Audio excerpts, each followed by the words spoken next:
Good morning और राम राम सभी भाइयों को। कैसे हो आप? आई होप कि आप लोग बहुत ढंग से पढ़ रहे होंगे और तैयारी अच्छे से कर रहे होंगे।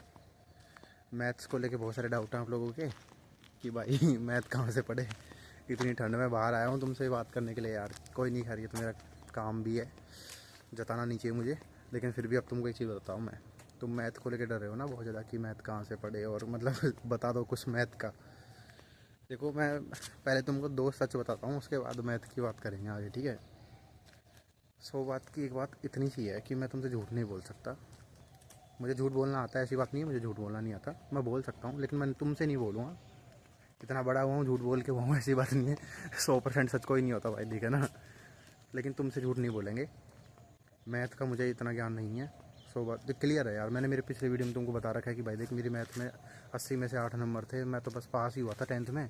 हाँ, मैंने कंपटीशन के लिए मैथ में बहुत ज़्यादा घिसाई करी है अपनी, और बहुत ज़्यादा समझने की कोशिश करी है मैथ को, और मार्क्स भी आए हैं। तो मैथ पढ़ ली है, पास होने के लायक नंबर भी आ जाते हैं। लेकिन मैं जिस तरीके के मैंने इलेक्ट्रिशियन थ्योरी को पढ़ा था, जिस तरीके से मैंने साइंस को पढ़ा था ना, जो मेरी स्ट्रेंथ वहाँ है ना, उस लेवल की स्ट्रेंथ मेरी रीजनिंग में भी अच्छी स्ट्रेंथ है, लेकिन वो प्रो लेवल की स्ट्रेंथ मेरी मैथ में नहीं है। तो उसका मैं तुमको बहुत तगड़ा ज्ञान नहीं दूंगा कि भाई यहाँ से पढ़ लो, 100% मैथ आ जाएगी। टीचर तो सारे ही अच्छे हैं मैथ के। अब मेरी तरफ से तुम्हारे लिए क्या कर सकता हूँ मैं, अगर तुमको बहुत ज़्यादा डर लग रहा है, डरना मत। बस टॉपिक मैं तुमको 2-4 बता दूंगा, क्योंकि यार ऐसा तो है नहीं ना कि मैंने बिल्कुल ही मैथ नहीं पढ़ी। मैंने मैथ पढ़ी है, ठीक है, इसलिए इधर पहुँचा हूँ, ठीक है।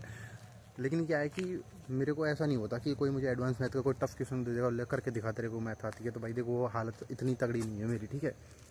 अब तुम मैथ के कौन कौन से टॉपिक पकड़ना, लोको पायलट के लिए ध्यान रखना। मैं तुमको ये भी बता दूंगा एग्जाम में किस तरीके के प्रश्न आते हैं, ठीक है। देखो, सबसे इम्पोर्टेंट टॉपिक है ना, वो है पूरी मैथ्स के अंदर सबसे पहले तुम अपना बोर्ड मास क्लियर कर लेना। बोर्ड मास जानते हो, प्लस माइनस गुणा भाग, बहुत अलग अलग तरीके के है ना, पॉइंट्स में भी करना सीख लो। और कहाँ माइनस का कैसे मतलब अगर रेगुलर प्लस मतलब 2 + -2 / 1 जो भी ये इस तरीके के सवाल होते हैं, बोर्ड मास को बहुत ढंग से कर लेना। बात की एक बात, इसके बाद में तुम सिंप्लीफिकेशंस पूरा पढ़ लेना। और जब तुम बड़े टॉपिक्स की तरफ जाओगे ना, जैसे कि मतलब जो इजी टॉपिक जिनमें लैंग्वेज वाले क्वेश्चन आते हैं, जो तुमको बहुत अच्छे लगते हैं, मुझे भी लगते थे जी भाई, मुझे एक बात बहुत ढंग से पता है, जिनकी मैथ्स में थोड़ी पकड़ कमज़ोर होती है, जैसे कि मैं, और आप लोग भी ये वीडियो देख रहे हो तो आपकी भी मैथ थोड़ी कमज़ोरी होगी। कमज़ोर नहीं कह सकते, मतलब हमने क्या प्रैक्टिस नहीं करी, पढ़ी नहीं है, कमज़ोर नहीं होता कुछ भी। तो क्या होता है कि हमको वो क्वेश्चन बहुत जल्दी समझ में आते हैं जिनमें लैंग्वेज होती है, ठीक है। मतलब कि एक आदमी इतने दिन में एक काम को कर सकता है, दूसरा आदमी इतने दिन में कर देगा, तो बताओ दोनों मिलकर कितने दिन में करेंगे। ऐसे क्वेश्चन हमको बहुत अच्छे लगते हैं, लेकिन जैसे लैंग्वेज खत्म होती है, सिंपल सा सामने एक फॉर्मूला टाइप का सवाल आ गया, हमारा दिमाग जाम हो जाता है, ठीक है। इसके लिए तो आपको फॉर्मूले रटने पड़ेंगे और क्वेश्चन को करने का तरीका रखना पड़ेगा, ठीक है। अब मैं तुमको टॉपिक बता रहा था, हाँ, बोर्ड मास पढ़ लेना बहुत अच्छे से, ठीक है। सिंप्लीफिकेशंस लिख लेना, पूरा कर लेना, लिख लिख के पूरे ढंग से। ये चीज़ नोट कर लेना, ये स्कोरिंग पोर्शन है इसलिए बता रहा हूँ। ये पूरे मैथ इनके मतलब ये समझ लो कि पूरी मैथ का निचोड़ यहीं पे है। बाकी तुम तो आगे तो बाद में बढ़ोगे ना, जब तुमको साला कैलकुलेशन ही नहीं आएगा बहुत ढंग से, तो तुम कैसे आगे बढ़ोगे।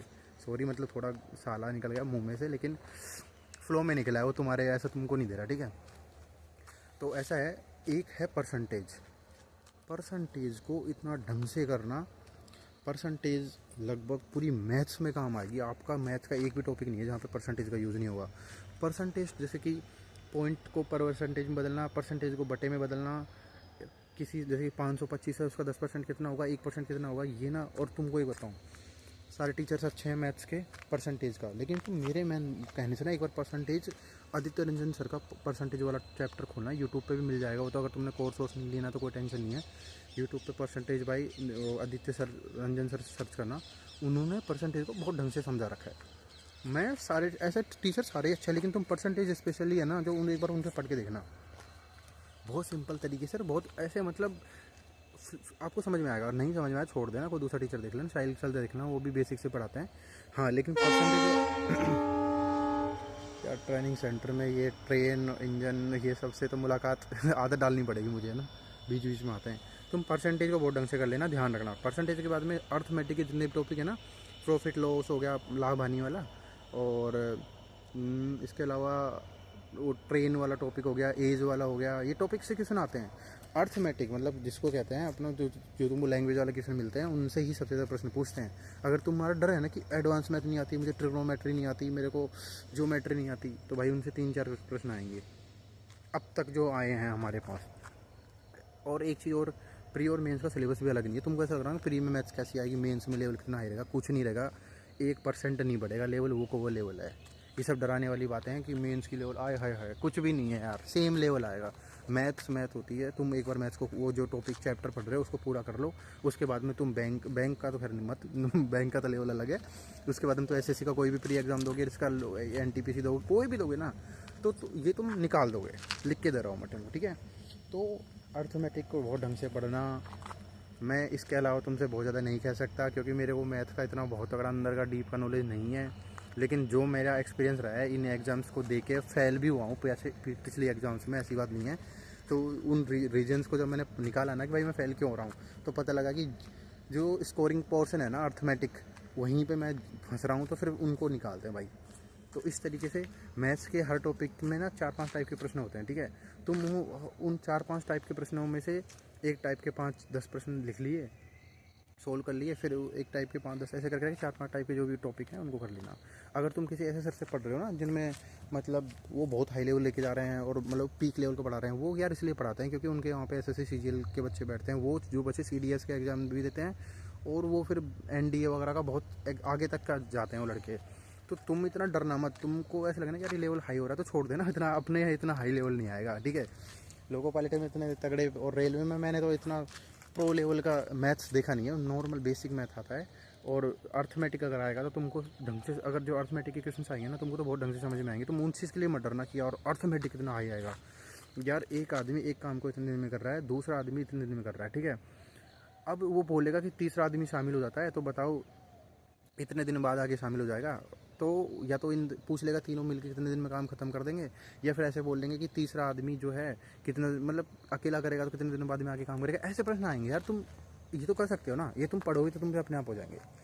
प्रॉफिट लॉस से क्वेश्चन आते हैं कि किसी वस्तु को एक आदमी ने, एक टीवी लिया किसी आदमी ने, उसको इतने रुपए में खरीदा, उसने उसको मतलब फिर 10% के लॉस पे बेच दिया, 10% उस अगले आदमी ने उसको 20% की प्रॉफिट पे बेच दिया, तो जो एंड पर्सन, जो लास्ट वाला पर्सन है, उसको वो कितने रुपए में पड़ा।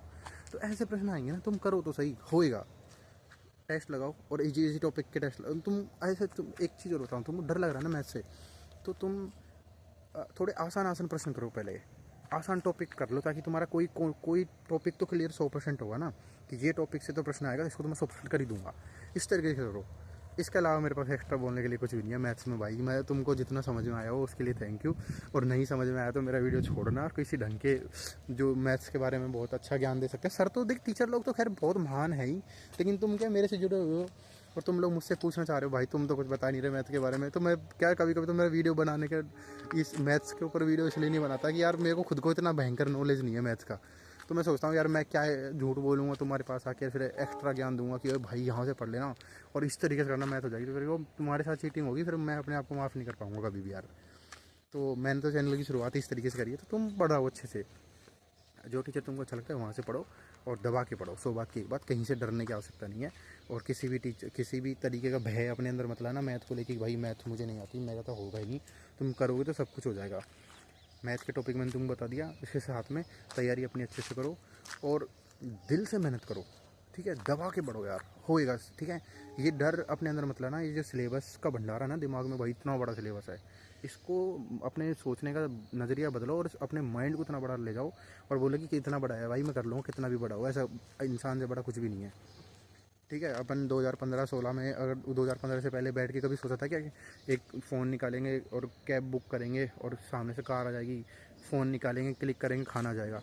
तो इंसानी दिमाग है ये, तुम इंसान ही हो, ठीक है। जब इंसान का दिमाग वहाँ तक सोच सकता है तो यार ये तो मैथ्स का सवाल है यार, क्या है, तुम कर लोगे, ठीक है। जैसे भरोसा है मुझे तुम पे, साला मैंने किया, तुम भी करोगे, ठीक है। टेंशन मत लो, नंबर आएगा तुम्हारा। तुम पढ़ाई करो बस, मेहनत, एक बार तुम मेहनत करके देखो, तुमको मैंने करके देखी ना, मिला है। मैं किस्मत को कोसता था कभी कभी तो यार कि, और ऐसा नहीं है, किस्मत भी होती है कुछ चीज़, लेकिन मेहनत के आगे सब झुक जाते हैं। ऊपर वाला भी देख रहा है, ठीक है। तुम ईमानदारी से करो ना, निकल जाएगा। मैथ्स के लिए इतना ही है मेरे पास, और मोटिवेशन की कोई कमी नहीं है आपके पास। दबा के पढ़ो, ठीक है। रुकना मत, 2 महीने बचे हैं, 2, रुकना नहीं चाहिए। कोई लड़का कमेंट कर रहा था कि अप्रैल में होगा लोको पायलट का एग्ज़ाम। देखो यार, हो सकता है अप्रैल में, मुझे नहीं पता। मैं तो, मेरा ऑब्जर्वेशन है, तुम मेरे पे थोड़ा भरोसा करते हो और मेरे से जानना चाहते थे। ये मेरा बस एक कैलकुलेशन था कि मार्च में होगा। और जिस भाई ने अप्रैल बता रहा था, मुझे नहीं पता उसको कहाँ से पता लगा, लेकिन मेरे को जो लगता है वो मार्च में होगा। अभी भी मैं मार्च पे टिका हुआ हूँ।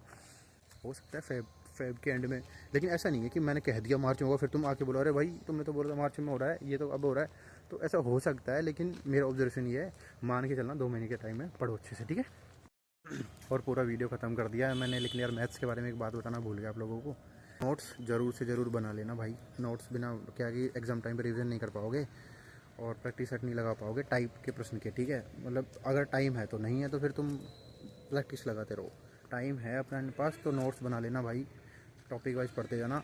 दूसरा ये, किस टीचर से पढ़े ये मैंने बताया नहीं है पूरे वीडियो में, तो मैं अभी भी तुमको नहीं बता पाऊँगा कि किस टीचर से पढ़े यार, क्योंकि तुमसे बेहतर कोई नहीं जानता। तुमको जिस टीचर से समझ में उस टीचर को, एक ही टीचर को पकड़ो, अलग अलग जगह जगह मत भागो। हाँ, हो सकता है कोई टॉपिक एक टीचर बहुत कचरा कर दे रहा है, उससे समझ में नहीं आ रहा, तो उस टॉपिक को तुम यूट्यूब पे जाके समझ लो। कि हर टीचर है ना, जो कोई भी टीचर है ना, जो हर टॉपिक को बहुत अच्छे से नहीं समझा पाता है, कभी कभी हो जाता है, मतलब ऐसा है, उसको जज मत किया करो। बाकी ये चीज़ है, नोट ज़रूर बना लेना और प्रैक्टिस सेट ज़रूर लगाते रहना, ठीक है। एक बुक ले लेना, जिस टीचर से तुम पढ़ रहे हो उसी की बुक ले लेना। बुक से क्या प्रश्न लगाना थोड़ा आसानी होगी, चैप्टर वाइज। बाकी टेक्स्ट बुक से फिर ऑनलाइन टेस्ट लगाना, वो तुम्हारे लिए ईजी पड़ेगा, ठीक है भाई। इतना ही है, फिर अभी लेट हो रहे हैं, फिर जाएंगे और फिर उसके बाद मिलेंगे आपसे। ध्यान रखना।